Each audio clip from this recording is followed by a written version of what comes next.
Estamos de volta com o TVL Comunidade aqui pela TV Legislativa. Lembrando que você pode assistir este programa através da internet.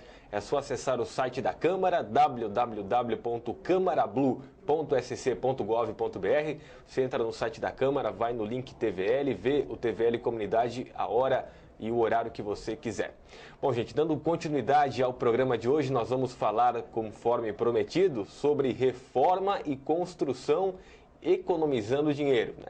Sempre dá uma dorzinha de cabeça na hora de construir, de reformar, mas a gente vai tentar encontrar formas, de economizar nesse momento tão importante. Por isso a gente convidou o arquiteto Oswaldo II para conversar com o telespectador da TVL. Tudo bem, Oswaldo? Olá, Rodrigo, tudo bem? É possível economizar construindo ou reformando, fazendo uma reforma, uma construção em casa, Oswaldo? Olha, reformar ou construir sempre gera uma pequena dor de cabeça, mas é possível sim. É possível economizar e fazer uma obra com bastante tranquilidade. Vamos lá então. As primeiras dicas quais são? Como é que deve iniciar uma reforma, uma construção, Oswaldo?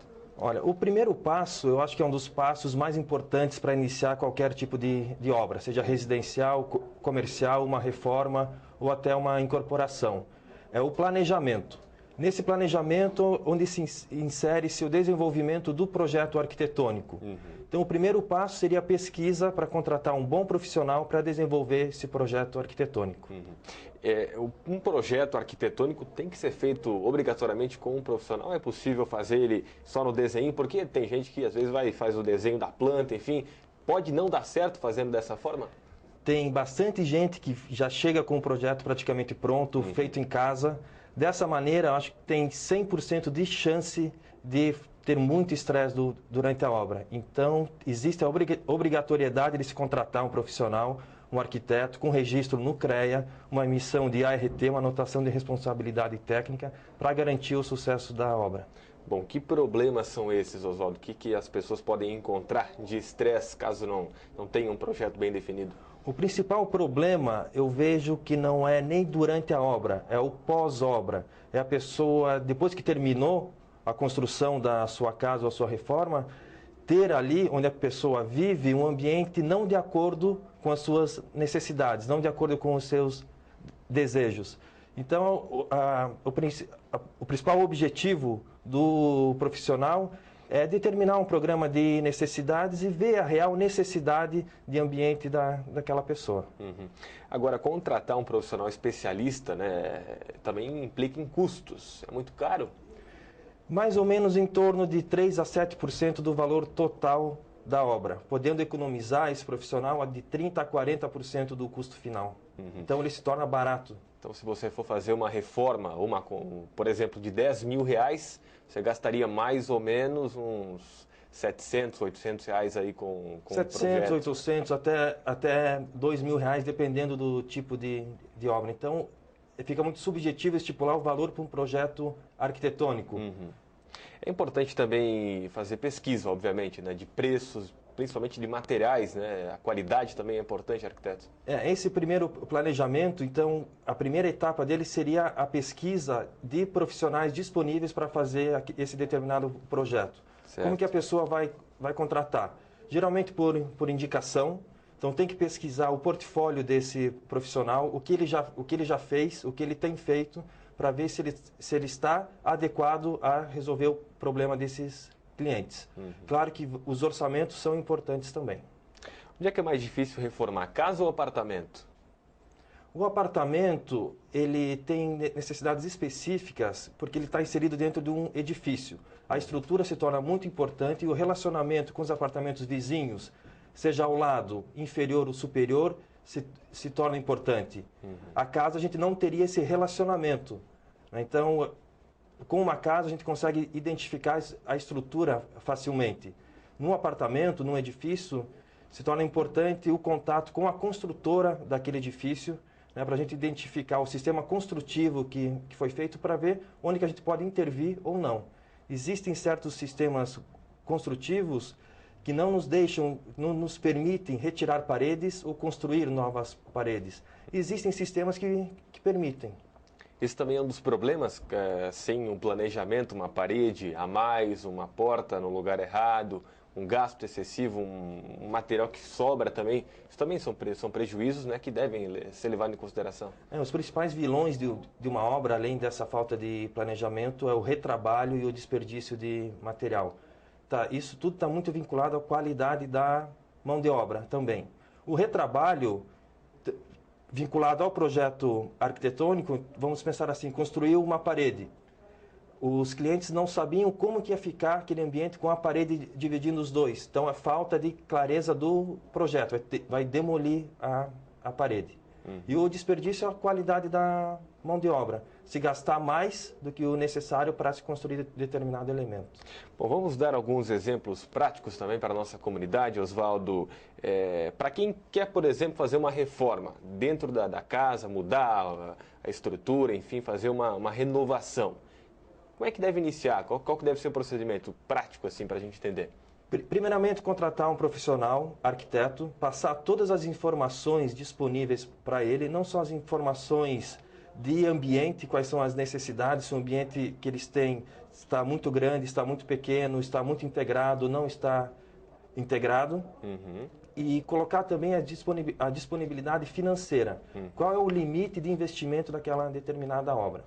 O arquiteto ele vai ajudar o cliente a desenvolver esse programa de necessidades, vai fazer um projeto arquitetônico, vai mostrar da forma mais clara possível esse projeto, vai planejar a obra juntamente com ele, podendo até fiscalizar a qualidade da mão de obra, a qualidade de execução. Bom, já emendando uma outra pergunta, pode sair mais barato com a contratação de um profissional? Você está falando que encarece no início, só que no final pode valer a pena? Pode sair mais barato? No final, as pesquisas, os números demonstram, pode ser feita uma economia de 30% a 40%. Só na compra de material, o arquiteto ele consegue encontrar os materiais, não os mais baratos ou os mais caros, mas os materiais com a melhor relação custo-benefício. Nós podemos ter um material com um custo de investimento alto, quando a gente poderia ter o mesmo material com custo mais baixo. Mas isso também é uma faca de dois gumes. A gente pode comprar um material mais barato, mais em conta possível, mas é um material sem qualidade, sem garantia, sem reposição. Aí esse material que na hora se tornou barato, ele vai se tornar caro. Então, a compra de material, o mais importante é a relação custo-benefício que ele fornece. E isso uma pessoa leiga não consegue identificar. O profissional, sim. Mas muita gente acha que entende, né? Não, eu sei que tem que colocar isso aqui, tem que ser desse jeito, mas muitas vezes pode quebrar a cara, né? Pode ter dor de cabeça depois, como a gente está falando. Maioria das pessoas acham que entende. Mas é muito importante o arquiteto saber ouvir os seus clientes. Precisa ouvir, tem que ver as necessidades daquela pessoa, as experiências passadas que eles já tiveram, respeitar essas necessidades e só complementar as definições. Bom, eu pedi para você dar um exemplo prático sobre reforma. Para construir também é mais ou menos o mesmo caminho? O mesmo caminho. Contratação de um profissional, o desenvolvimento de um projeto arquitetônico, o desenvolvimento dos projetos complementares, elétrico, hidrossanitário, preventivo de incêndio no caso de edifícios ou comercial e a compatibilização desses projetos, que pouca gente faz, inclusive. Bom, para a gente finalizar, Oswaldo, sempre há necessidade de ter um alvará para autorizar também a reforma, a construção, o alvará da prefeitura? Em qualquer tipo de obra há necessidade de um alvará. Dependendo do padrão de obra, mudam-se as autorizações. Se nós estamos reformando uma pequena reforma numa residência ou em um apartamento, que não há aumento de área construída ou não há aumento da altura da edificação, a gente pode solicitar à prefeitura uma autorização sem planta, um alvará sem planta, onde a gente só vai especificar o tipo de obra que vai ser feito. Agora, se nós tivermos aumento de área construída ou uma obra nova, há necessidade de aprovação de um projeto arquitetônico na prefeitura municipal. E esse projeto tem que respeitar o plano diretor vigente. Certo. E para adquirir esse alvará, qual que é o procedimento? O profissional ele vai encaminhar os projetos e a documentação necessária. Há necessidade de uma consulta de viabilidade, que nós vamos precisar do carnê de PTU e matrícula do imóvel, todos os projetos, né, o projeto arquitetônico, a responsabilidade do profissional perante ao CREA, matrícula do imóvel e as taxas. Que mais ou menos gira em torno de quanto, para a gente ter uma ideia? Conforme a área quadrada a ser construída. De acordo com o tamanho, então. De acordo com o tamanho.